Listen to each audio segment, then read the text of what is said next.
오늘 레위기 21장은 제사장에 대한 규례입니다.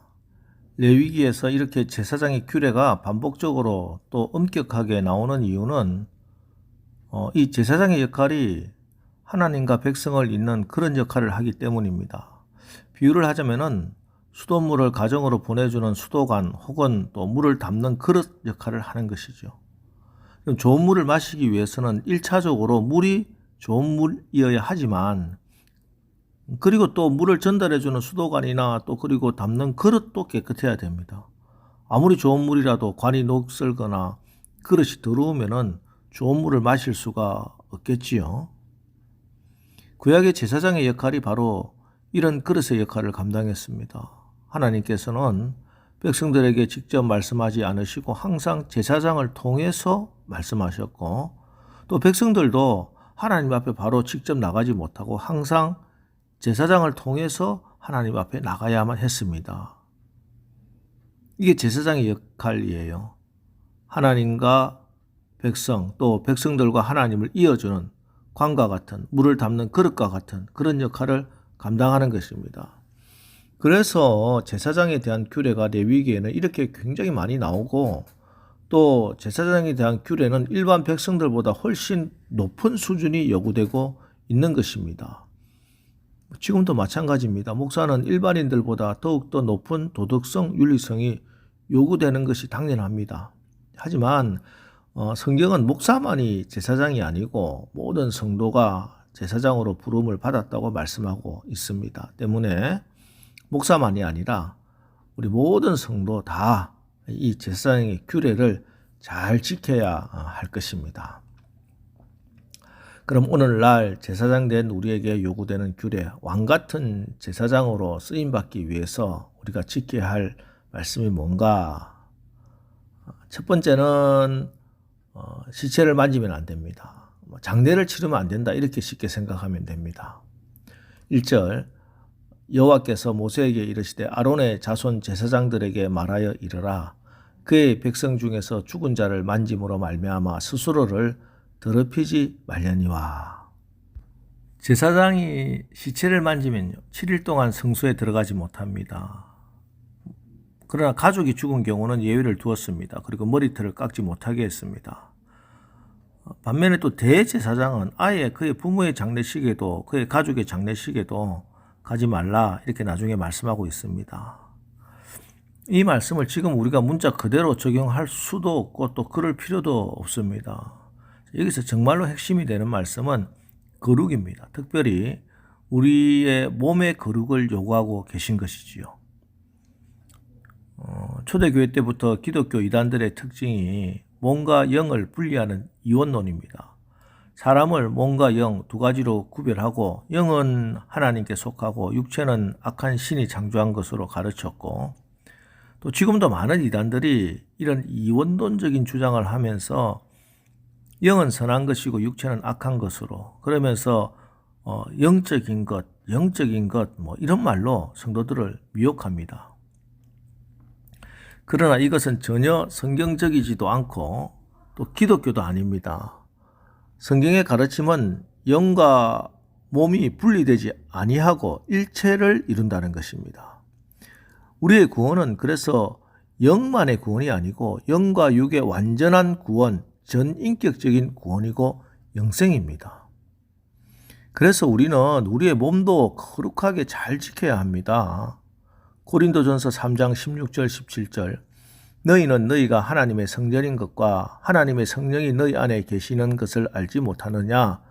누구든지 하나님의 성전을 더럽히면 하나님이 그 사람을 멸하시리라. 하나님의 성전은 거룩하니 너희도 그러하니라. 예. 우리 안에 하나님의 영이 거하시기에 우리의 몸이 바로 성전이 됩니다.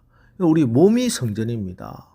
우리 몸이 성전이기에 성전된 우리의 몸을 소중히 지키고 가꾸고 해야 할 책임과 의무가 있는 것이죠.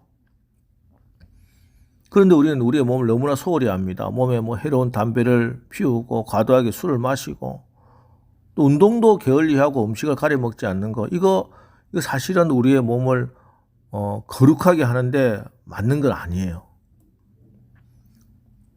디모데전서 4장 7절 8절 망령되고 허탄한 신화를 버리고 경건에 이르도록 내 자신을 연단하라.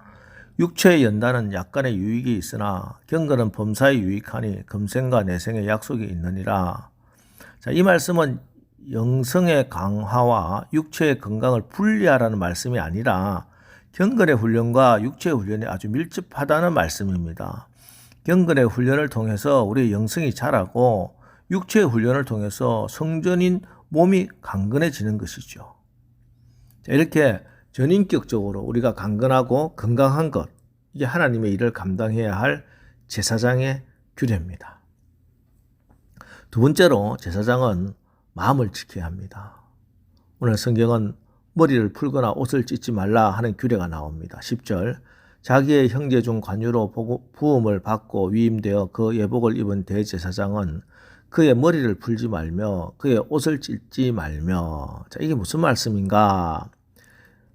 구약에서 옷을 찢는 거, 머리를 푸는 거, 이건 극도의 슬픔의 표시입니다. 때문에 여기 옷을 찢지 말라, 머리를 풀지 말라, 이런 것은 슬픔을 절제하라는 말씀입니다.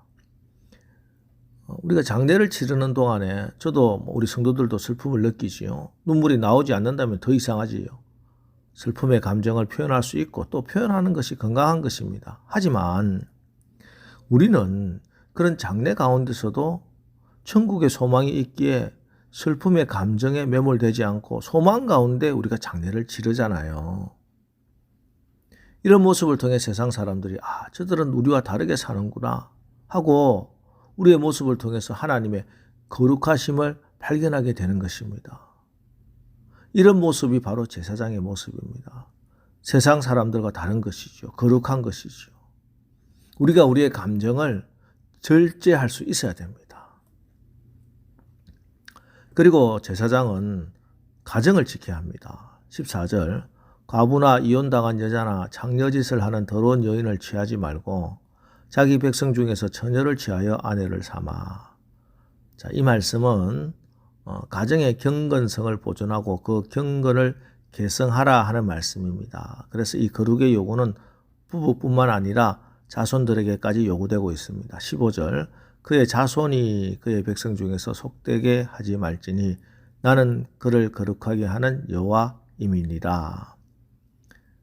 제사장의 중요한 책임은 아름다운 거룩한 덕을 세상에 드러내는 것입니다. 이 거룩한 덕을 드러내는 첫 번째 삶의 자리가 바로 가정입니다.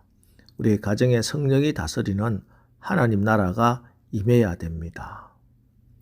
그렇습니다. 성령의 충만함을 받는다 하는 것은 우리의 가정이 하나님이 창조하신 그 창조의 질서대로 아름답고 거룩하게 세워지는 것입니다. 그래서 에베소서 5장 18절에서 성경이 술 취하지 말라 이는 방탕한 것이니 오직 성령으로 충만함을 받으라 이렇게 말씀하시고 이어지는 말씀의 내용이 뭐냐 하면은 아내들은 남편에게 복종하고 남편들은 아내를 사랑하고 자녀들은 부모에게 순종하고 아비들은 자녀를 노엽게 하지 말고 이런 내용들이 쭉 나오는 것이죠. 자, 여러분 오늘 하나님이 여러분을 왕같은 제사장들로 거룩한 나라요 그의 소유가 된 백성으로 불러주셨습니다. 오늘 말씀을 따라서 여러분의 몸은 깨끗하고 건강하게 하시고 마음을 잘 다스리시고 성령 충만한 가정이 되어서 우리 모두에게 주어진 이 제사장의 직분을 잘 감당하는 오늘 하루를 사시기를 주님의 이름으로 축원합니다. 기도하겠습니다. 하나님께서 저희들을 택하여 제사장으로 불러주셨습니다. 우리가 이 제사장의 사명을 잘 감당하도록 또 말씀을 주셨습니다. 우리가 경건의 훈련을 통하여 우리의 영성이 자라고 육체의 훈련을 통하여 성령이 거하시는 성전인 우리의 몸이 강건하게 하옵소서. 또 마음을 지키라고 하셨으니 우리가 감정에 끌려다니지 않고 말씀으로 마음을 지키고 다스리게 하옵소서. 성령 충만함으로 우리의 가정들이 하나님의 질서대로 깨끗하고 건강한 가정들로 잘 보존되고 개성되게 하옵소서. 그래서 우리가 이 세상과 하나님을 잇는 이 제사장 나라, 제사장의 역할 잘 감당할 수 있도록 축복하여 주옵소서. 예수님의 이름으로 기도합니다. 아멘. 자, 이제 오늘 하루도 우리가 제사장 나라로 몸과 마음, 가정을 잘 지켜서 우리에게 주어진 제사장의 사명 잘 감당하게 하옵소서. 오늘 말씀 의지해서 우리 다 같이 기도하고 나가겠습니다. 우리 기도하겠습니다.